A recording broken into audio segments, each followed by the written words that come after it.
Let me rephrase that. Not me. I'll do it. We'll all do it. Well, what do you mean? Do you want? No. I'm just kidding. That's just going to get confusing. I'm just kidding. We'll just all yell them out and So we'll harmonize. your questions, right? No, what he just said. Yeah, no. So I can do it. I'll do it. I'll do You it. wanna I'm do good it? at it. Yeah. All right. Can I use your You phone two now? are the session pros here. That's why you're here. I've Yeah. moderated a lot of panels. Yes, you have. But first, And for those of you who've never met, me and my partner Jeremiah Clark, we've never done one of these panels before, so this is new for us. So, They're here to legitimize us. yes, That's why. literally, That's us. they're here to. They've been goodly enough to join our ragtag band No, of. literally, we pitched this panel, and they're like, "Hey, do you want to put Molly and Leah on?" I'm like, "Oh God, thank God, yes." That means I don't have to come up with something or everything. you can tell they care a lot about their craft because of this setup. Oh, that's so sweet. I've never thought my voice sounded better than in your podcast. Thank you for that. Aw. Yeah, this is nice. Okay. But yeah, I guess we should start by introducing Yes. everyone. Starting with you. Okay, I'm down. My name's Molly Proffitt. I run a company called ker-chunk Games out of Norcross, so all the way across town. We create games that empower women players. That's mostly targeting women who play casual games on mobile in the puzzle space, but we really try to focus on what we can do to kind of swap those experiences, like swap stereotypes, and also bring something new to that market and really cater to that demographic. We Awesome. also do agency work to help fund us because we are very new still as a company. We are profitable, which is good, but a lot of it is because we take agency work at the same time. Awesome. And I'm Leah Knighton. I'm the CCO of ker-chunk Games, the same company. I do character animation. We wear a lot of hats, so I do a million things: deck creation, character design, environment drawings. We just do it all. But she basically summed up everything for the company. So that's me. All right, my turn. I'm Pat Bollin. I am the co-founder and co-host of CreatorForge.com and the CreatorForge podcast. We also have a YouTube channel that we are slowly developing. So you'll be able to find us all at CreatorForge.com. Yep, I'm plugging. That's why I'm here. What do you want? What do you want? And my partner over here is, go ahead, sorry. I was about to introduce Am I not you. introducing I do myself? that on the podcast, so anyway. Yeah. Okay. My name is Jeremiah Clark. I'm the other co-founder and co-host of the Creative Forge podcast. What do we do? You had it down yesterday. What do you mean? The spiel. We interview creative professionals about what they do, how they got there, and any advice they have for industry hopefuls. I've said that like, how many podcasts? I don't know. 30, 40 times? Yeah, something like that. So Professionally, by day, I'm a 3D modeler. I have also teach classes in the evening, although I'm taking a quarter off. We work on the podcast. That takes a lot of time, and I do freelance 3D work for indie game companies. yeah, and just to show just how new at these panels I am, I completely forgot that I have a life outside of Creator Forge as well. And I'm the lead artist or art team lead for a casino game company called Aristocrat, and we just opened a new studio here in town. And so I'm learning how to grow an art team and get projects done in incredibly difficult circumstances.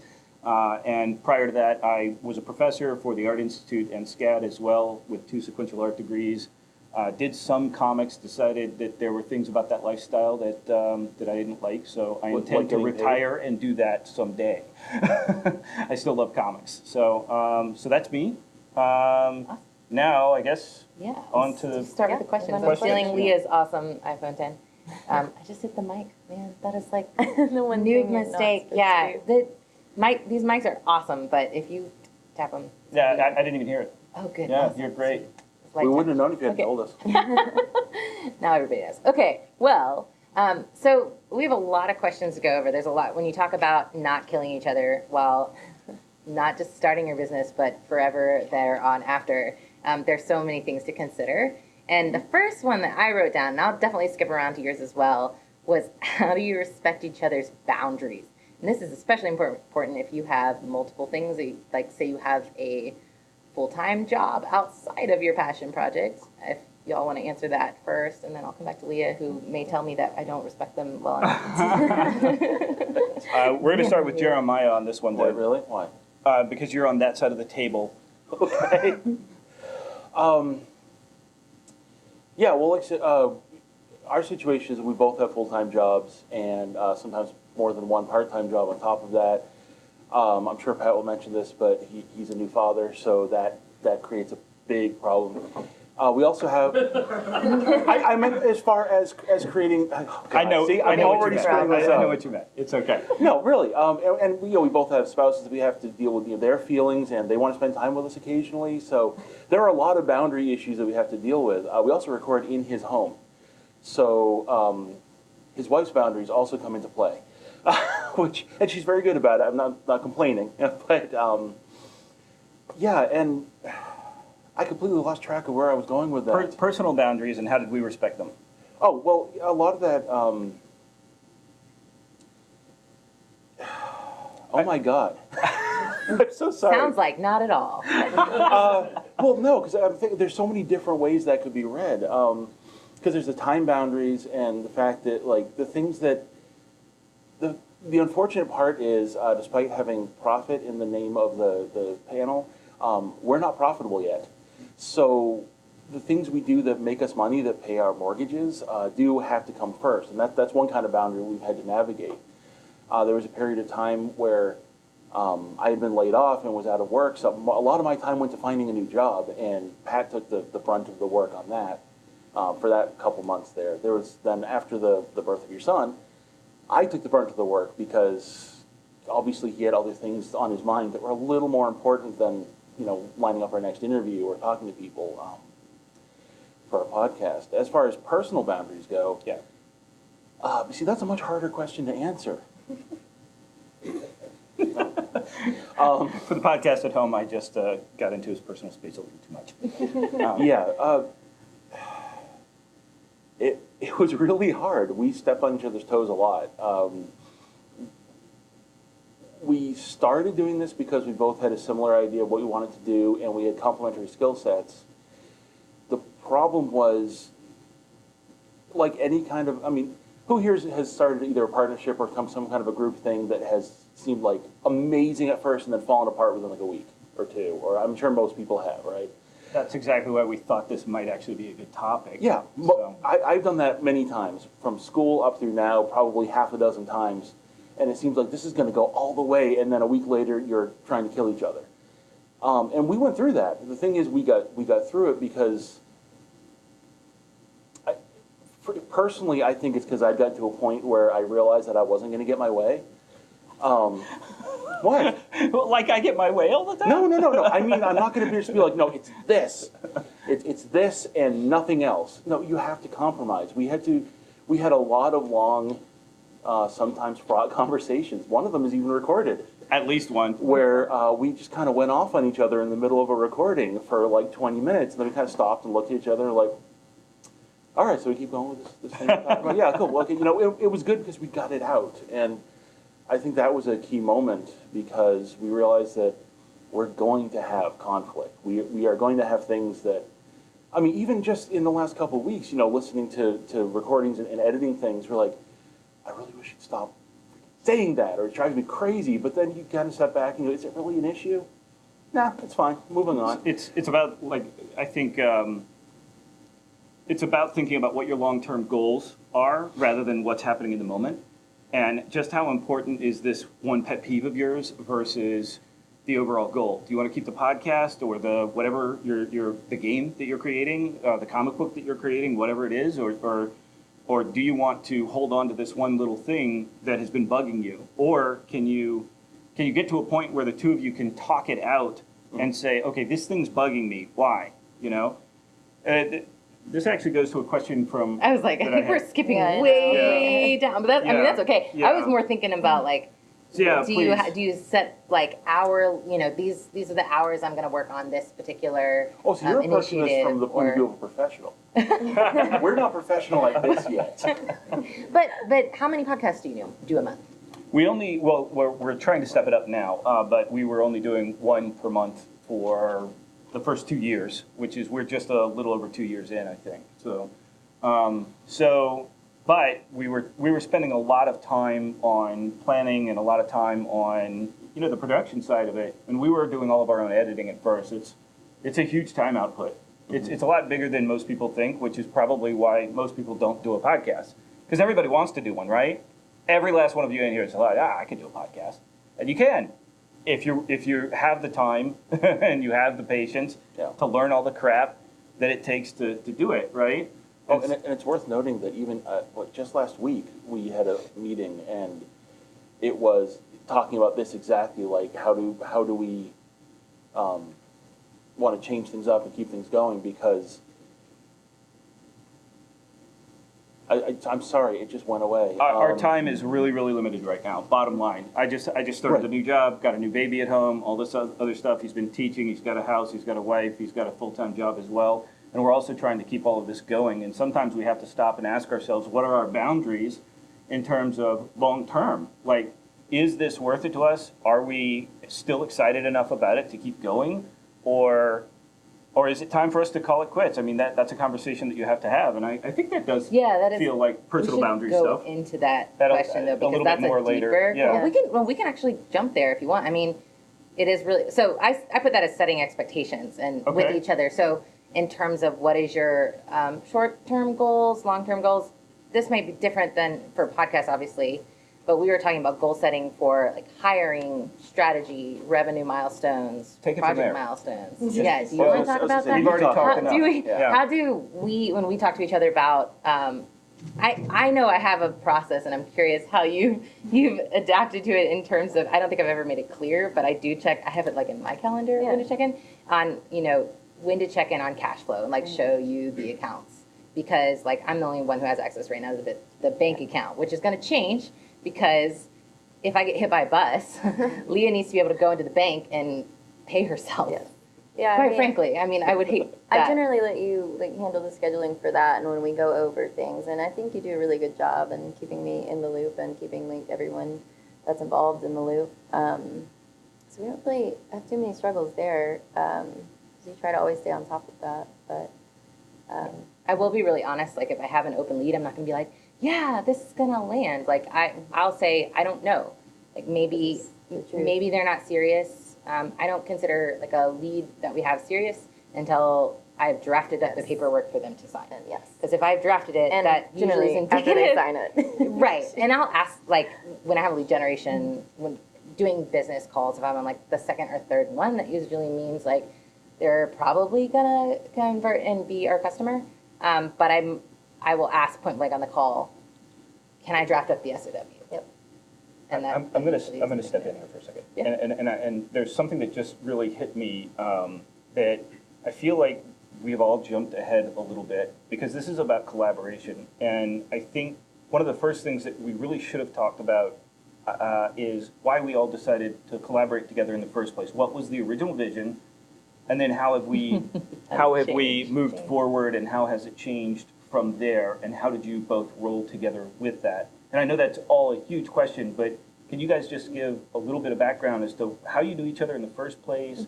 Let me just get nods or hands from the audience. Is that something that you guys would have liked to have heard from the beginning? Okay, yeah. Apologies. Let's so jump sorry. back there. Like I said, Okay. we're new to the whole panel thing, right? Microphone get lower. Yeah, I think it did. That's okay. No, it's okay. It's okay. I think this is fine. We're not used to having a tech guy. Yeah, I want one of those. Well, for us, You just got taller. It didn't get lower. thank you. Okay. Okay. Well, for us, Molly and I, and one of our other original co-founders, we all went to the same school. We went to SCAD. We were all different majors, so we all brought different things to the table. As I hit the table, we all brought different things to the table that we were good at. And it was, a good collaboration to start with. We all had great ideas. We were, women in the industry, and we were all in creative and entertainment. So We'd already been working in the industry. Yeah, we had though. already didn't been like working go in the right out of industry. college No. and creative business. Yeah. In so we've been different working fields. for years. Yeah, I was in animation. I was in you're games. and then our other co-founder was in sequential and illustration. Yeah, she was working on Yeah. she was working for Floyd. Yeah, County. Floyd County, the Chosen show. And Yeah. Is she your work other on it? co-founder still with you? She's not. No.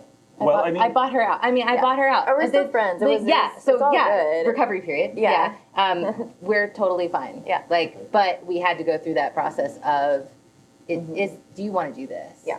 Like okay. Just because you're you've friends talked about doesn't the mean it's going to beginning. work. Yeah. Yeah, To- 'cause it's people not the say path don't that- even go into business with your friends. Yeah. And it worked with me and Leah, but it didn't work with everyone on the team. And I actually went into business with someone who wasn't someone as a friend and didn't work with that person either. So we've found out it works really well with us at being the actual founders and then hiring independent contractors. But there's some people who just aren't prepared for the 5-year, 10-year. They're not in it. Like Long term. They think they are, and they'll maybe be good for a year or two, and then they're like, this is really hard. They don't want to do the sacrifice. Really hard. Yeah, Yeah. because it is hard. You know, starting out, we were all working separate jobs. Like we were doing it part time and Yeah. working to make money on the side, basically. And we had doing different contract clients, work and individual clients, and it became this point where it was like, well, we can't work on anything together because we're not pulling our resources together and making that decision. And at that point, it was, what do you want to do? Do you want to be an agency? And because our original plan was, which is everybody's original plan in game development, let's just create games, like original IPs. I don't know a single, with the exception of Hi-Res and Tripwire, which got really lucky, company that had, with their own money, day one could make a full-on original IP. Yeah, but there were people with a lot of money backing. Yeah, Yeah. yeah, backing that in exactly. the first Yeah, place. that's true. I And know that's those true. stories. Yeah. Yeah, they're very interesting. And we had a business plan. I mean, I wrote like 100-page Yeah, it was big. document. It was very big. It's not even close. I mean, Bulky. we never followed it. It didn't even come close to reality. Because the business plan was based on, what if you write a business plan usually because you want to go seek outside capital. But if you don't get it and you spend 6 months trying because nobody wants to make games for women, they're just not interested in that. They're interested in, I'm not going to say what people fund these days. Some of it's just ridiculous. Mostly, we lost to a lot of food businesses, people, making food apps or like when we would box delivery. So when we would go to pitch the competitions, competitions, I was like, I can't beat the people that are delivering the food sandwiches. people always to won. every Always time. won those. Everybody loves So food. at some point we were like, okay, well, we're going to just make them Yeah. because we know what we're doing and we're going to continue to take client work. I mean, we made over 6 figures this year and I'm really proud of that. Yep. Yeah. Yeah, I was gonna say, geez. That's, yeah. I'm So okay. It's hard work. I still want to rewind just a little and say, okay, you kind of covered that there was a third person, Yeah. and I don't want to dig too deep about the third person. It sounds like there's some old wounds, and you're It's still not, friends. no, it's so not. Right. Like, we're so on business. Just the about this bottom now. the bottom line is that she just didn't see herself in it long term after all. It wasn't her passion really what we were doing, and I think it just kind of wore on her because she was passionate about other things, but she needed to make money, and it Right. was difficult, and so Yeah. she did the right thing for her. Yeah. Yeah. That makes sense. I And we're think still some friends, people and- yeah. go into a business, especially at the founder stage, they go into a business saying like, oh, I want to create art. And then the reality hits you of every single founder has to know how to sell. Yeah. Every single founder has to be a leader, has to grow and be able to set their own structure. And if that makes you super uncomfortable, you very quickly realize, like y'all, Right. same thing. Well, and we'll talk a little bit about that in a second when we do the rewind for us as well. But that is one of the I'm sorry I keep doing this. It's Sunday morning. But that is one of the things is that everyone, okay, that's what separates kind of what we're doing from what mostly gets covered at these sessions, which is like group projects or, 5 people get together each with a thing. Well, if there's just 2 of you and you're kind of acting as equals, you have to be equals in some way. You have to figure out how to make that work. And if one of you just isn't into it or isn't able to pull their weight, that's a big problem. Yeah, equals in terms of Or decision just isn't making. passionate enough about it Right. to put in the work. Passion, decision making power, and output. Yeah. So, Yeah. how do you guys keep that going from the very beginning in terms of everything that I just discussed there? There's 3 kind of key factors that I just out of my keister identified. the passion and the output. Passion, output, and decision making power. Man, we need to do like a triangle for this, right? Yeah. Because it's kind of like you can have 2, but not Yeah, all not 3. It's all kind of 3. like Yeah. the work. What's the triangle everyone talks about? It's that you can have it fast, cheap, Fast, cheap, or good. Are good. Right. Yeah. Yeah, I didn't honestly to produce like the quality that we produce. It really takes it down to all my passion, because we have to do so much work to keep it up. By the way, speaking of quality, if anyone here hasn't tried print snapped, it is a very, Download very on the App solid, Store. polished game. Thanks for the advertising. No, dead serious. We talked on our we did a recap episode talking about past guests at the beginning of this year, and we had both played it at that point. And we're like, oh my god, it's so polished. Yeah. But if you have a lot of passion and it takes a lot of time, eventually you're like, You're gonna see it in work, and it's gonna get fun. yes, Yeah. yes. I know Yeah. you're leaning back so that she can see us, Yeah, I but know, I yeah, know. sorry. What was the third All I can one? see is a pack of pets. It was a passion, decision-making power, and output. And so, like, if one of those, in our experience, if one of those falls by the wayside, it starts to create ripples and problems. So, I feel like it had a worse effect on, I know it had a toll on you. When I was way too attached to all the bugs we had and they all had to be fixed and I'm like, I'm insane. I need to just, Well- be okay with it not being perfect. Because there's a point where everybody's just tired. Yeah. Yeah, and having to redo art and stuff like that took a toll. I'm not gonna get into that right now, but my nightmares. Yeah, there's some things we're not doing that again. Erasing all the lines. And but you learn. It sounds like you learned from the process. Both Yes, of you did. for sure. And we so, definitely okay, did. now I'm going to ask a hard question here, and I know I'm kind of playing moderator here. I apologize. That's Nobody fine. voted I didn't me really in. want the Nobody job. voted me in. I just So, kind of took it. I'm going to ask you this, though. You just identified a problem that both of you had. You are identifying where the problem was coming from. Great. Now, how did you deal with it and stay together? That's the question. That's the key. That's not even the stuff we fought over, because there was one time we had a fight, Yeah. a full-on Ooh, fight. dish. Dish, come on. That's what Which one? we're here Which for. Look at one? this room. It's so much Which one? fuller than I expected Okay. it to be. Sometimes Tell. I'm not really sure if they're fights. Like you were talking about that earlier. Yeah, It's a little hard to usually tell. not But fights. this one was bad. And I'm not ashamed to talk about it because we got through it. Yeah. But I'm wondering it's what it the was. whiteboarding one. Oh. I was being really anal about. As an agency, you have to be really consistent, with communication. And we were giving, we hadn't figured out who owned which client and which deliverable, and we hadn't synced. Yeah. When we had to take over each other's works for different clients, we weren't being consistent with naming conventions and all of that stuff. Ooh. And I was getting frustrated, and you were getting frustrated, and we hadn't It was defined it. miscommunication. Yeah. And I been realized established. we need to take the time to define this stuff as a company. What is our naming conventions? What is the protocol for backing stuff up and then sending it to the client? So and access. When we talk about deliverables, we talk about chain of access, and because our clients will do things like move things out of folders and now they're gone. Yeah, they do that. It's great. And then they'll be like, "Where did it go? You never gave it to us." And I'm like, "Someone on your team, we see the where history." you took it out. Yeah, it's but you Kinda don't want to funny. say that to your client, right? You just want to be like, "Oh, here it is. Sorry." Right. Our bad. And unless it comes back and they're Yeah. like, you actually delivered it late or something. Then Yeah, you're like, yeah. we didn't. I'm you guys. hearing a whole lot of running around and not telling me what the problem was and how you fixed it. So, well, the so problem Dish, was- Dish, it was I mean, communication. we sat down and whiteboarded it out. We did. Oh, okay. We both basically had our own ways of doing things that worked for us, but then when we actually needed to make it more consistent and figure out how do we label this specific client files and projects like that, we didn't have guidelines for ourselves basically. Mhm. So we sat down and we did it and figured it out that way. And Awesome. I I wouldn't also call it a hadn't fight. realized.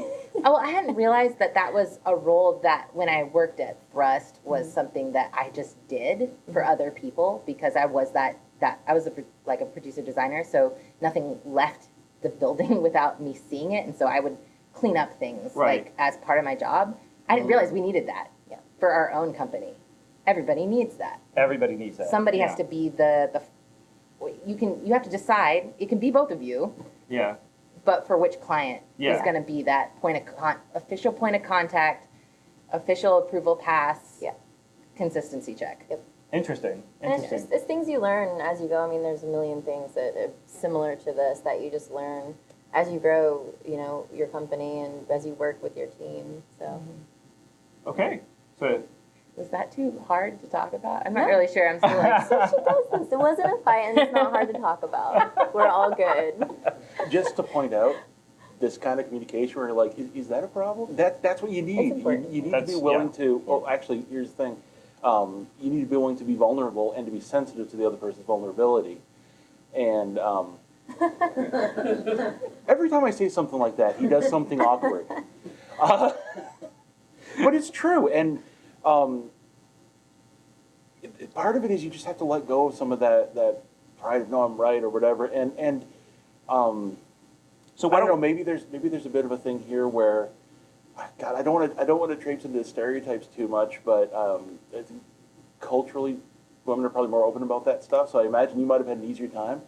I know part of the issues that Pat and I had,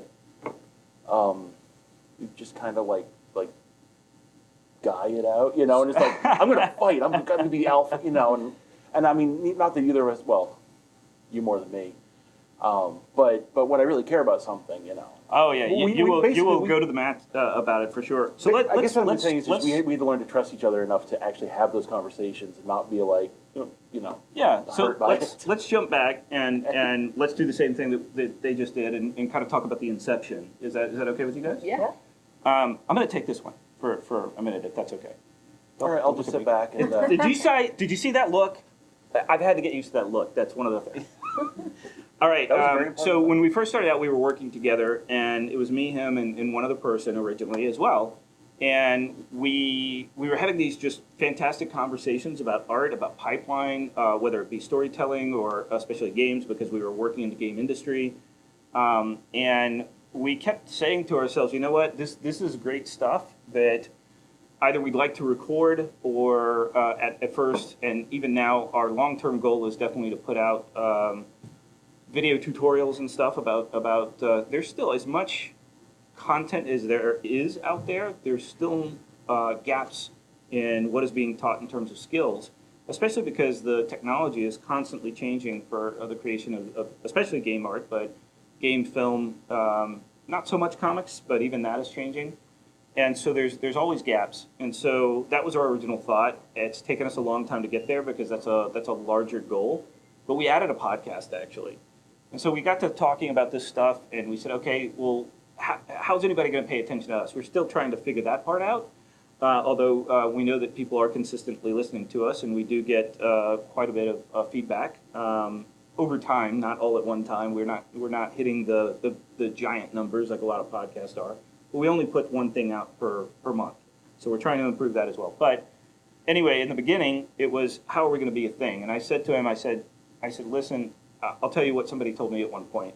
You put together a great looking website and you put together a decent logo and you're a thing, right? You're a thing because you say, I'm a thing and here it is and somebody's going to value it. And that's what we've discovered. In terms of the collaboration part of it, he and I did not get along when we first met at all. Really? Like as in, He remembers us getting along less than I do, so I think maybe he's just angry. we would go to lunch. We would go to lunch with mutual friends from work, and he and I would not talk to each other, and we would talk to the other people in the group. And there's really good reasons why he thoroughly disliked me. I think. All of his reasons are terrible for So, disliking me. Just so you Don't know. go into business with your friends, go in with your enemies. With your Well, enemies. I was gonna. yeah. Well, definitely not enemies. I had a lot of respect for his opinions about the things that we talked about over lunch, about pipeline, about productivity, about the art educational system, and all of this other stuff. So there was a lot of things that we actually did have in common, but in terms of personality, we clashed. And originally, it was somebody else on the group who kind of brought us together and said, "Look, we should do this. We should work together." And unfortunately, that other person decided to leave the situation. And after which, we actually rebranded the entire thing, and we talked to each other and said, "Listen, this was really important to us, and here's why." And it's because we had both done so many collaborations in the past that went nowhere, right? Who in this room has had that happen? Like we asked that we earlier. asked that. A lot, right? And it's disheartening, and we're like, okay, we don't want to let that happen again. Let's just go ahead and rebrand, recreate the website, recreate the look, come up with a new name. And we did, and we decided that we were going to, he was going to be responsible for X, I was going to be responsible for X, and although there's been a lot of crossover in terms of who's the producer or project manager and stuff like that, there has been a good balance that's been struck over time, and it's that triangle that we talked about earlier. It's passion, output, and decision-making power. And the one thing that definitely we went back and forth about a lot was who's got the decision-making power. And ultimately, what it took was just exactly what he was saying earlier, is saying, okay, we've got to allow ourselves, and this is so hard for a typical middle-aged male to say, but we've got to allow ourselves to be vulnerable, allow ourselves to understand that we are not always right, okay? That's particularly difficult for me to say because I like my ideas, right? He's also the type who really likes his ideas. And so ultimately what we had to do is say, okay, how important is this collaboration? Because it goes back again and again to those feelings of failure that we had in the past, right? I tried to start a comic book company with somebody. He definitely tried multiple times to do different types of games and stuff with other people. And there's always either a weak link, but the weak link usually goes back to somebody thinking they're so right and everybody else has to be wrong. And ultimately what you have to realize is that everybody is coming with a certain amount of skills and a certain amount of capabilities that maybe you don't have, or maybe you do have crossover skills, but you've got to be willing to pull back. You've got to be willing to say, okay, I might love my idea, but how important is it compared to the overarching goal, right? Maybe I should just be willing to say, okay, let's just go with the other idea. It's just as good, it's just different, right? And in some cases, you have to be willing, and this was the most important part to me, and I think to us as a whole, we have to be willing to argue with each other, including sometimes knockdown, drag out, yelling fights on a mic.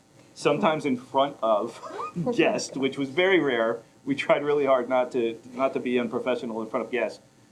But a couple have seen it and got a good laugh, thankfully, because we end up laughing at ourselves about it later. And so the important thing that I'm getting at is allowing ourselves to disagree and then move on. And it's I can't give you a magic formula for how to do that, but I know that was something we discussed a lot. Is ultimately it's okay, yes, we're angry at each other. Yes, we disagree on how we should move forward in this.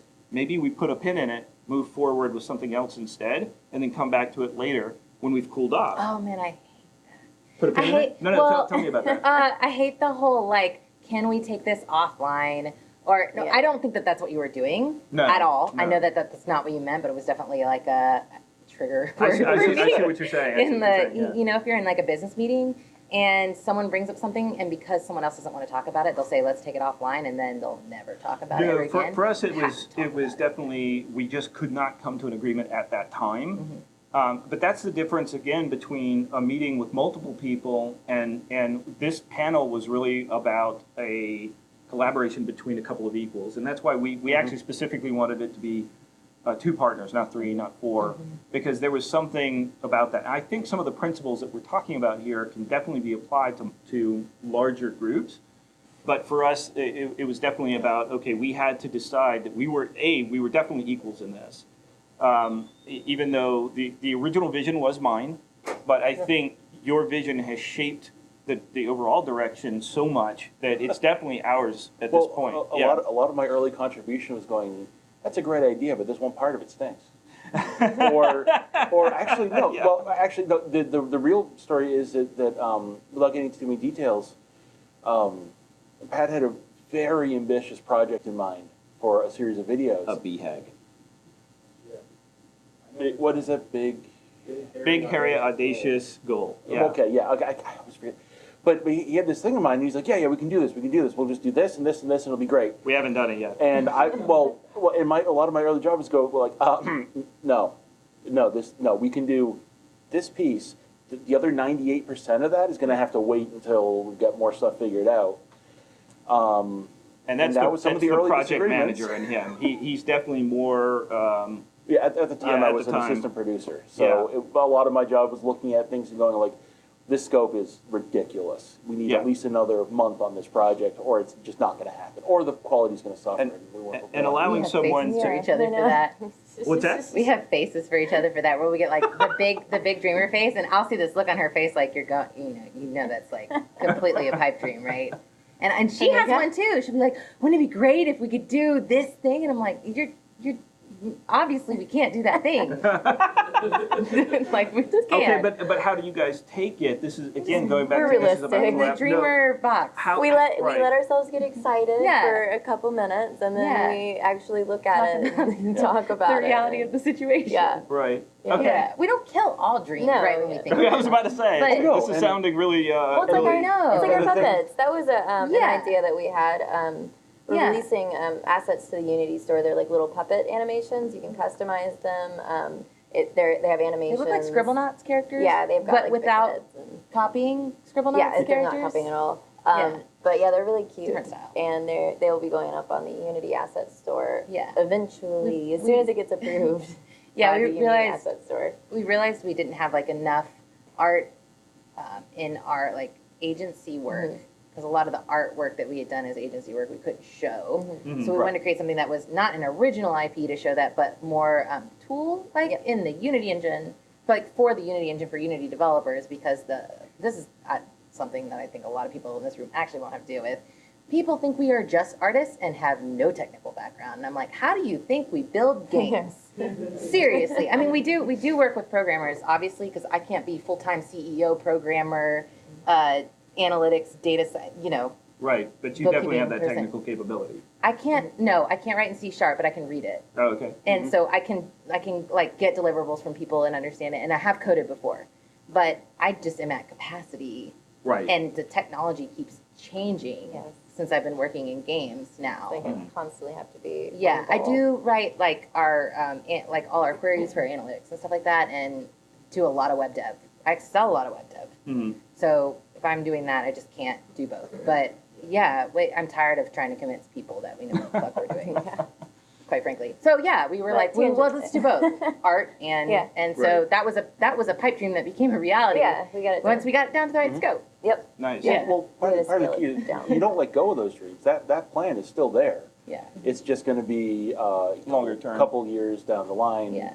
If everything goes the way we Yeah, hope it it will. took Yeah. about a year from us like having We the need to idea work to on it actually because we got that a lot of much. client stuff in. Yeah. And then eventually.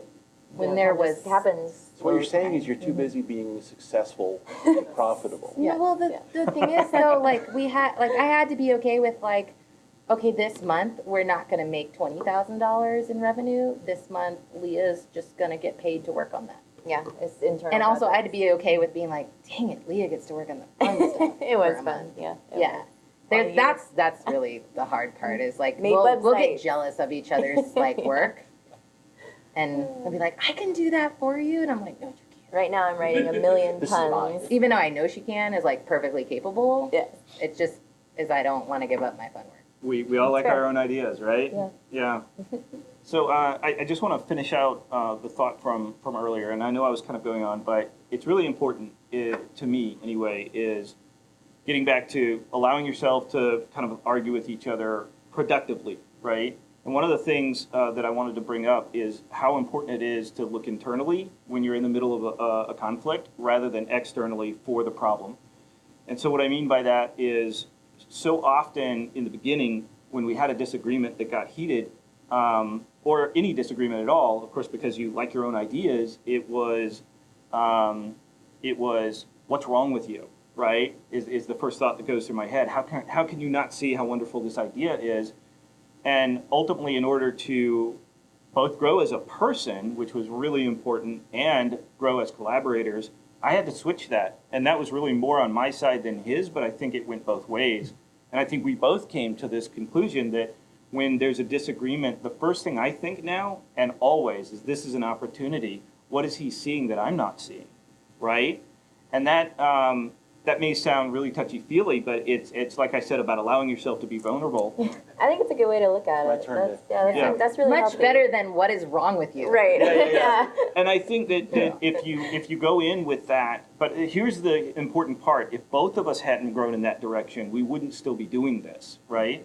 And funny enough, as a result of that, we became very close friends now. Like, I talked to him about, what's going on with family, with friends, with, all of that. We didn't really do that. We talked more about professional stuff when we first became, I guess, buddies originally, coworkers, whatever. If Now you I want the consider dirt on him, talk to him. now I consider him one of my closest friends, and that was the result of us learning how to work together very well and learn how to, like I said, just allow yourself to be open to new and better ideas or just different ideas, even if they're not better, just different. And the fact that the result of collaborating by necessity needs to be both persons' vision. And so that was the stuff that I know I just covered my whole soft skills question that's at the end of the list there. We're so far off. I I know. don't even. I know. It doesn't matter. And here pretty soon we need to take questions, but Oh, yeah. but I did want to ask you guys something that is it's tangential to this by a long shot, but one of the things for us that was actually a whole lot of fun and very helpful was finding and using software and tools that helped us develop not just projects but the collaboration itself. So do you guys, I think, we talked about this in your podcast episode a little bit about Trello and hate Slack Trello, and though. stuff I mean, that. like Trello. We tried Trello. Well, Trello's free, Yeah. so yay! But like both love once you get and to a hate it. certain size, like some of the projects we're on, we just can't. Yeah. Like me, I think we were talking about this the other day. Like once you're over 5 people, you need to get off Trello. Like you need Jira, and there's small team size Jira now. And I know Jira is a little bit of a beast to learn, but learn it because it's better and it's a better tool. Now we don't use it for everything, but I'd rather use spreadsheets in Jira, like spreadsheets over Trello personally, because I can just customize it more than Trello, and the tools getting in the way. But I did used to use used it Trello for a while. Yeah. Yeah, did. we did. And then I got to that point where I was like, I need more granularity, but I don't want the Jira granularity because we're not big enough for this project and that sort of So stuff. what did you switch to before Jira? Before spreadsheets. Spreadsheets? Also, Okay. spreadsheets you can import into Jira. So if you ever Right. make that move back, you Mm-hmm. can do that. Yeah, we used to do that. And I know That's a part lot about of that. companies that actually use both as part of their process. Like I know VMware does that. They use a lot of different tools, but like sometimes they'll still write down tasks into spreadsheets and also use Jira. So it's just a combo. But we're not using Jira for internal projects. We are using it for client projects because you can tie things like timesheets to Jira. Git, Bitbucket, you can also tie those to Slack. So that's super nice. So you can see like real-time ticket updates in Slack. If that annoys you, turn off notifications, but I love it. It's a quick way to get a scan on like what things have been addressed today. I'm so Don't worry about it. What other tools did we actually talk about on the podcast? Because I can't remember. Just things like Slack versus Discord. I'm sure a lot of people in We use here Slack. use Discord. We- Businesses use Discord that too, for the believe it or company. not. I am not, so I've used both, but I don't use Discord for business. Now, I think if it was about, building a community, that totally makes sense, and interfacing with a community. I haven't really stayed up to date on the integrations with Discord, and that's kind of why we're still a Slack shop, because you can integrate so many other things with Slack in the Yeah. development pipeline, that it's still great. Obviously, the business model for the video chatting and all of that is a lot better on other platforms because you have to pay for video chat on Slack. Yeah. But we have an office now, so the remote communication thing is not a problem. Yeah. As much as it used to be. But we do work from home like 2 or 3 days a week. Oh, okay. Depends And but we're pretty flexible. which Yeah. is Yeah. great. Yeah, it is great. Like I can just be like, I'm not coming to the office today. And we worked at a cafe the other day. We and did. that I was fun. like, hey, do you want to just not work in the office? It was such a nice day, so we went to this cafe. Yeah. Grab Downtown everything you need Norcross. and like a Yeah, laptop and everything. yeah. There's, if you're in the Norcross area, there's a coffee place called 45 South 45 Cafe. South. Like nobody goes there, and it's got free Wi-Fi and good coffee, and yeah. Is that the place that we went that time? It's in the kind of old part of. Yep. Yeah, like That place in is the train awesome. session. Yeah, because Yes. it's really Good. private and quiet. I see people work Wait, there. no, and you shouldn't say calls. that out loud because then everyone will want to go Yeah, there. that's true. I'm sure Don't go not there. everybody It's lives awful. over there. Terrible. Got food poisoning. It's terrible. Now we're gonna get sued. Not Defamation. true. Not Not true. true. Not No, true, not yeah, true. we It was don't a joke, want it's a to. joke. So, Chances so, are they won't so see this. remaining flexible, I think that's something that I actually wanted to talk about, and you just kind of brought it up. I mean, I think I sort of said that before, but but not directly. Is remaining flexible is incredibly important, both in the way you work, in what you choose to work with in terms of software tools, whatever, and then also microphones, video cameras for us, things like that, and then also remaining flexible in terms of ideas, which is what I was talking about before. So that it sounds like that's all very important to you guys too. Oh, yeah. Yeah. There are pros and cons to being able to be so flexible because we take a lot of work home with us. But you know, don't know when to quit. we don't know when to quit, especially this Right. one. It's true.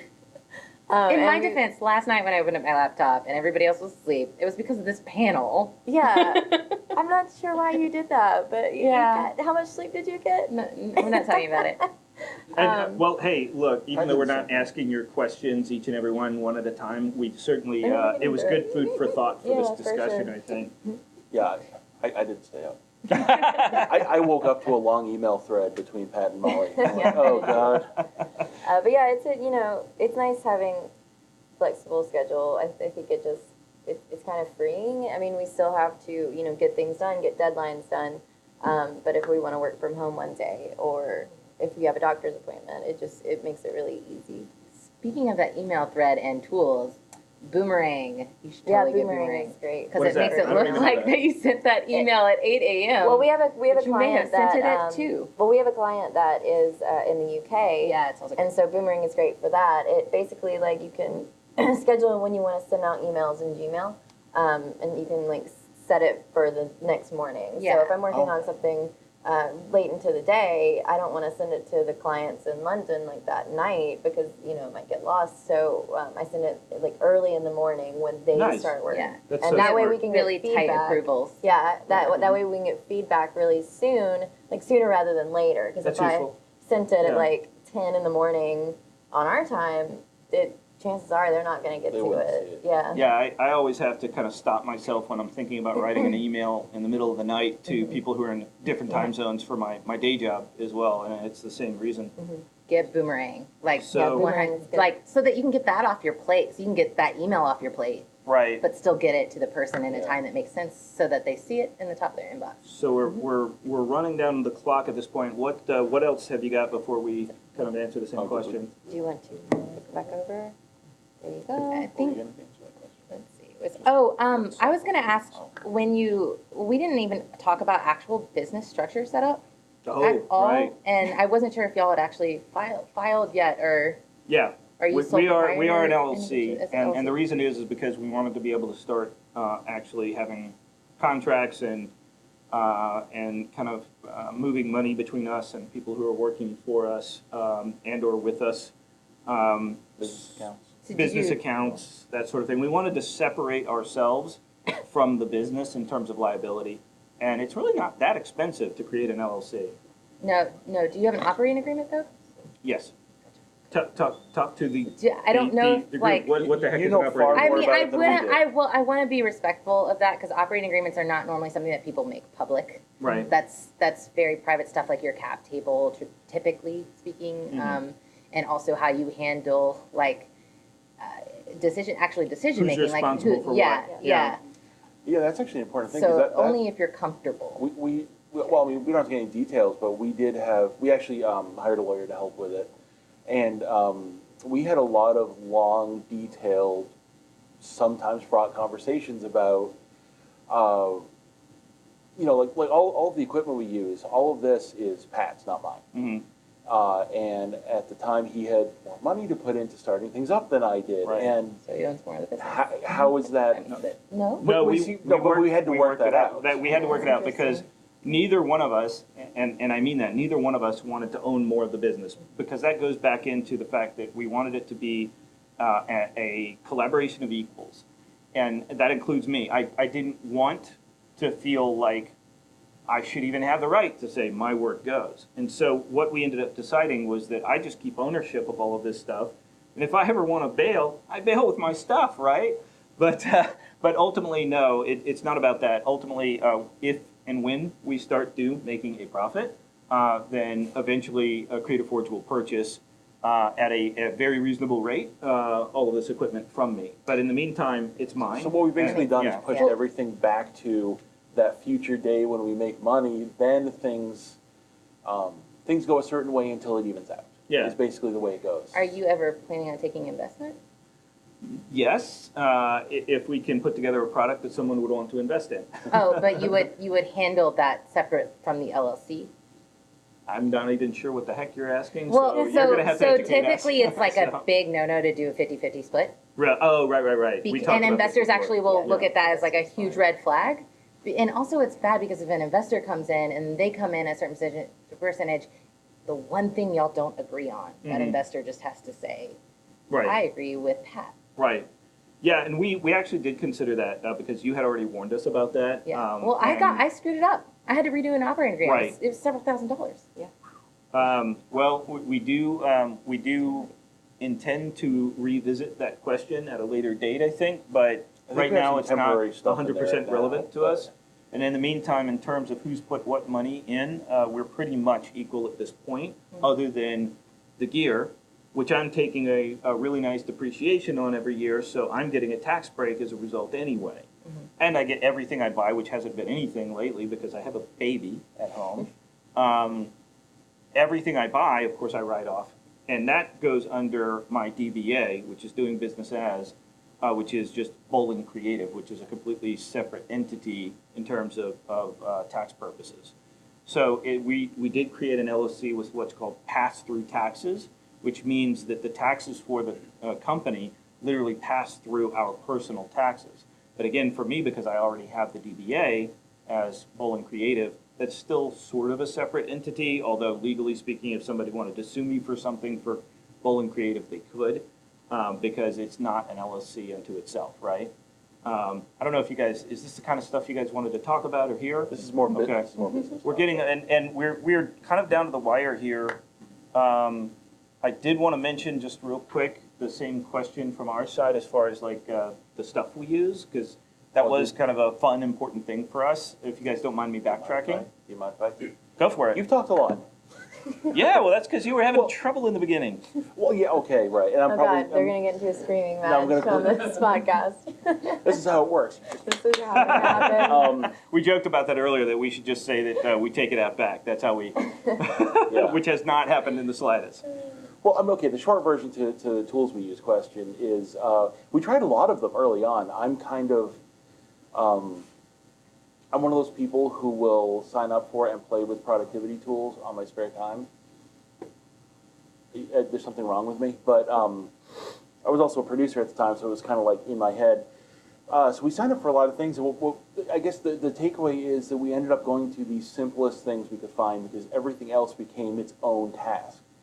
Pat uses Trello a lot, and I say it like that because I forget to open up Trello for weeks at a time until I get notifications. And Pat's like, "Do you see the Trello?" Oh shit! Okay, no, but let me go check it. Most of what we do through email or Discord. We use Discord to communicate. That came about because a company, when I was laid off and I was doing like freelance work to make ends meet, that company uses Discord because they're a game company and that's what they were all And comfortable we were on with. Slack before that. Yeah, and like nobody wanted to use Slack or something. And then I was on, like, I literally had Discord open on my desktop on like second screen all day. So like, let's just use this because then it's right there.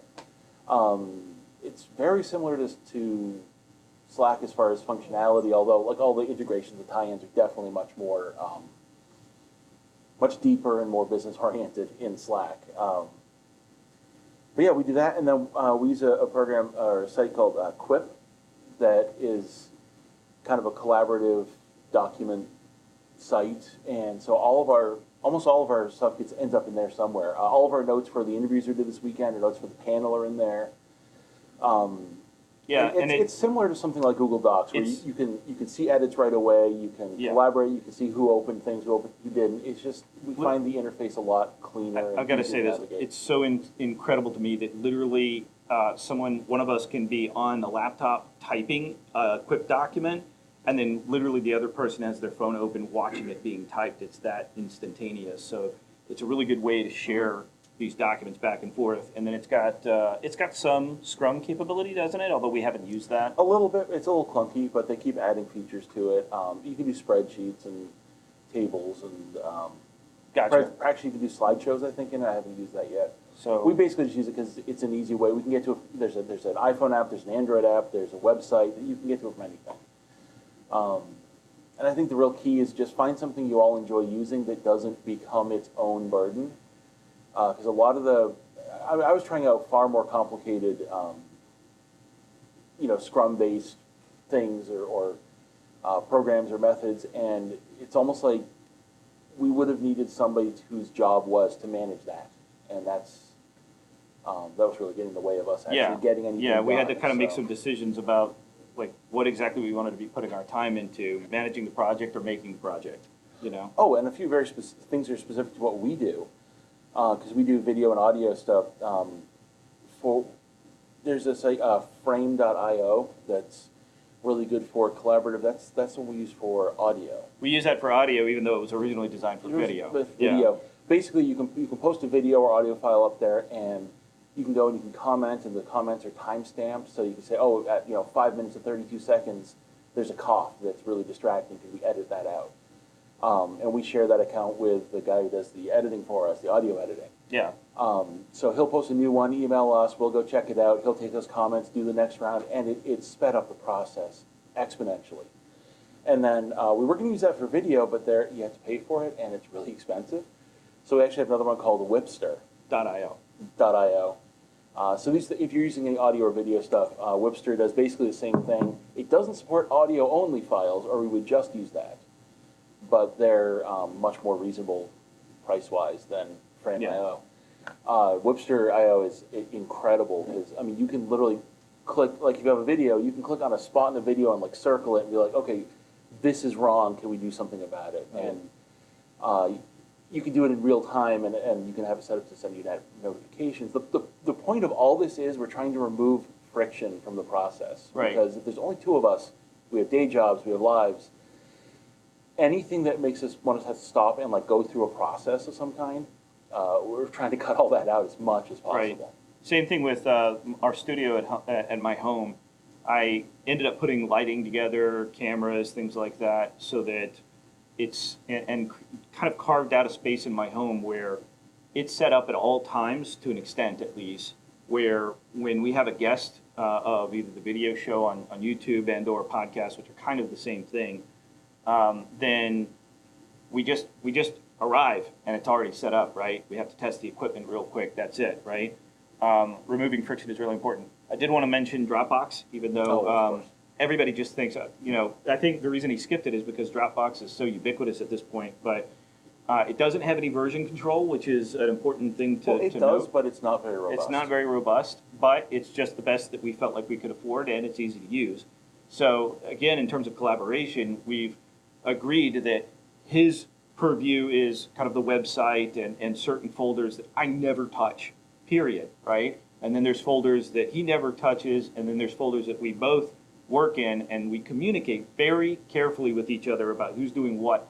If anything ever gets deleted, we talk to each other first. And if it's going to get deleted, is it something that we might miss? If so, is it going to go on backup? I do use a backup system, which is just a bunch of hard drives that I put dates on, right? Literally a pile of hard drives. It's a pile of hard drives, and I make sure that I think you've even got one at home where you've got some stuff, and then the guy who does our podcast editing, a bunch of our podcast related videos and all of our backup podcasts is also on a hard drive that we physically hand him at the beginning of every single project, and then he returns it to us. But so there's this really great source that's off-site, right? So if my house ever burns down, we still have it, right? Which, I mean, I think I'll be worried more about my house, but the point is, at least there's not going to be that one last thing that we have to cry over that's gone, right? So, you ever heard by the way, have you ever heard the 3-2-1 rule of backups? No. 3 backups, 2 formats, 1 offsite. Oh, that's basically what I'm doing. Yeah. Yeah. So I'm So saying we're doing that. That's actually like a rule of thumb. we're down to like 1 minute, but nobody's in here stopping us. So sorry we got this long. Like I said, we've never done panels before. Has anybody got any questions that we just didn't cover, or were we pretty thorough, or? Yes, sir. I mean, going back to the collaborations that have failed, one of my experiences was, we did that, we were total equals, and then like we couldn't agree, and there wasn't a system to move beyond that. Whereas if someone had like slightly more of that decision power, the project itself would have moved on, because that person could have made the call. I want you guys to cover this one. Have you had I- like Can you restate the any question? experience like that? Yeah, so the question is, if you split your business up half and half, how does that kind of impact, and how's a way to do it to let you move forward? Is that kind of Right, yeah? the project going. I mean, I'm comfortable saying what our like so. I own the majority of the business because I put $30,000 into it, and it wasn't all in one go, but I was able to show, like, because I opened up a bank account for it, hey, here's how much money I put in. I shared that with the team, and we all were putting in the same time, and it was fair. But also, we do eventually want to raise investment, and I don't ever want to get screwed over. And I mean that truly, because business is tricky. It's so tricky. I was also the first person who had to buy someone out. And then now the cap table is obviously changes when that happens. Some of the money, sorry, not money, some of the shares are going into like our employee pool. Yeah. We haven't fully figured that out. But we also have an employee pool that we set apart. So another reason you may not want to do a 50-50 split is because you want to set aside some share. And I'm not a lawyer. Our Brandon did a great keynote yesterday. He's our lawyer.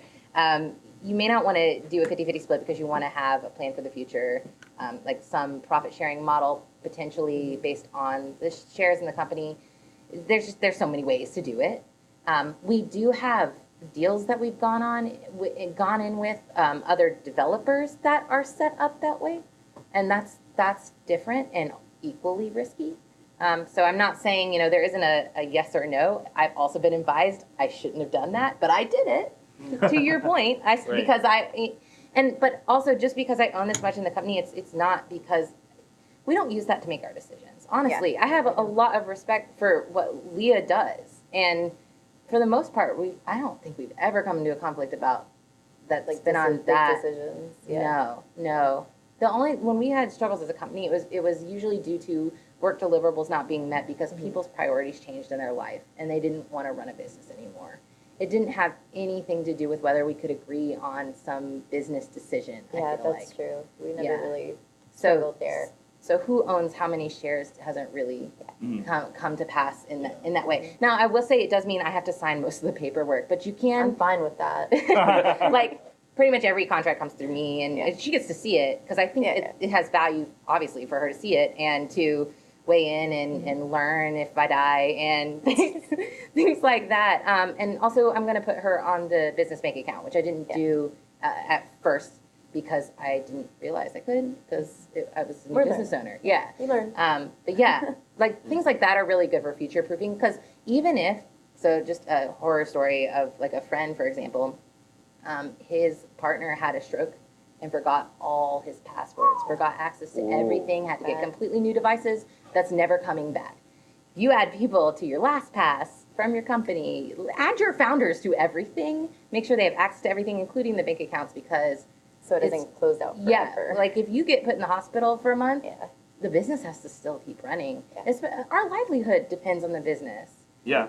So yeah, Ours give them doesn't, access. but we actually do the same thing. We have one password and we share a vault between You have to say, I the two of completely us. forgot about that. Yeah, I They have completely forgot, yeah. what do they call it, a business account or whatever? It's, I don't know, it's like a team share or something like Business or that. groups or something. And I'm not paying Yeah. any different than what I would pay, I don't think, as an individual. I think it was a few dollars more It a might have month, been. but it's worth Totally it. worth it. And so if either one of us ever gets hit by a car, every single password that's related to what we do is together.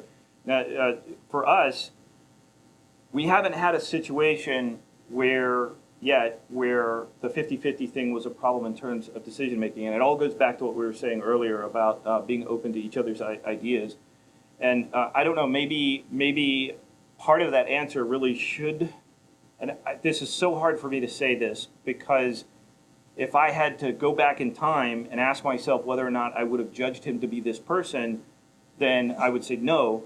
But kind of finding the right person that you know you're going to gel with, who's open to all that criteria I mentioned about being open and being able to be vulnerable and know that your ideas are not the only and best ideas, I think that's really important.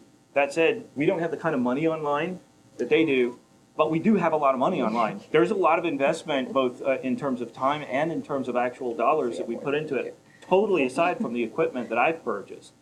So, I mean, we pay a podcast editor a very fair amount every month to help us out with our podcast. We eventually intend to have somebody doing video for us as well, as far as the editing is concerned. Right now, what video we are creating, we're doing ourselves, which means it's trickling. But there's money involved, and it is very real amounts of money.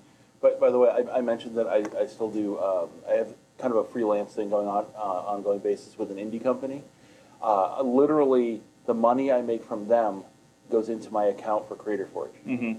So I'm working one freelance job to support my dream job. I guess. Yeah. So I don't actually really make any profit from them, but it keeps Yeah. me able to contribute to the business. So it's. I know none of this directly answers your question, but well- it kind of dances around it. But does that help at all? Well, I actually a little more is another thing, and I think we've had a few cases where we've kind of butted heads, and it kind of comes down to domains, like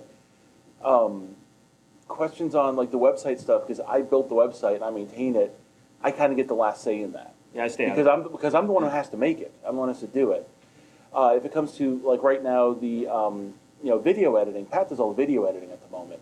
So I might be like, oh, I don't like this. He's like, yeah, but I really like this, and I'm not going to change it. Which hasn't happened. Okay, you know? Which has not happened. So. I think it just comes down to recognizing which things each of you has maybe more Ownership. ownership over and purview. more expertise in, really. And we have similar but complementary skill sets. So, like things like logo design and visual design, that's Pat. I mean, I'm an artist, I'm a 3D artist, so I'm not an illustrator.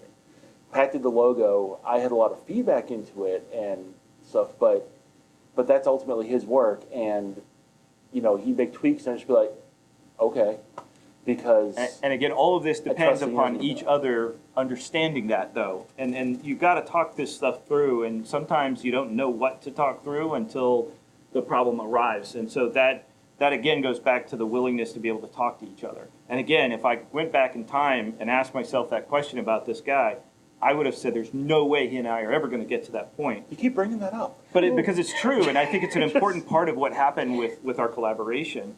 And is that we became friends in the process because we both really wanted to make something work after so many failed collaborations. So we're coming to an absolute dead stop here. Any other just quick last I minute have question? one more comment though to that. Okay. If you do client work, CC your co-founder or other team members and everything. And don't forget. Yeah. Oh, yeah. We both did that, right? Yeah. At first, it may come across as you don't trust me, but that has nothing to do with it. Yeah. It's like when the client emails you at 2 a.m. First off, you shouldn't respond to that. But if anyone can, boundaries, yeah. You have to But train that's your a bad clients. example. Sometimes you have to pick up each other's work a little bit because, you need a day off, right? People got to go on vacation. If you keep everyone in the loop, it's easier. That doesn't work at scale, but usually at scale you would find another person who's Yeah. going to be There's either nothing- project manager or CC. There's nothing worse than trying to find an email in your Gmail and I don't even know and forwarding it over. So CCing is a really important. Or forward works too, And just forward works. keep in the loop. Yeah. All right. I'm getting a very polite stink eye from this guy here, although he just He's gave me the very thumbs nice. up. He's being super, nice. actually. Oh, yeah. What's your name? Zach, who is part of the Siege AV team over here, has been awesome. Any just last minute question? By the way, don't play board games with him. He Anyone? Anyone? crushed me last Going last year. once, going twice. You guys have hung out for so much longer than I expected. Thank you so much. you. I really appreciate all of you guys Oh, hanging out and thank listening you. to do us. one last thing. What's that? Download Print Snapped Yes. and Yeah. check out Creator Forge. Yeah, Yes. do that. Yes. Oh, we have I have a cards. stack Look at of this. cards if anyone wants to Oh, grab Good one. collaborator over here. I didn't even think about that. All right. I'll always be hustling, man. Always be hustling. There's Go that. beyond All plus right. ultra. Hey, Have a good day. We'll give Molly you. and Leah, thank you so much for signing that paper and being on our podcast. Of course, it's fun. Thank you. Thank Yeah. you guys. Thank you.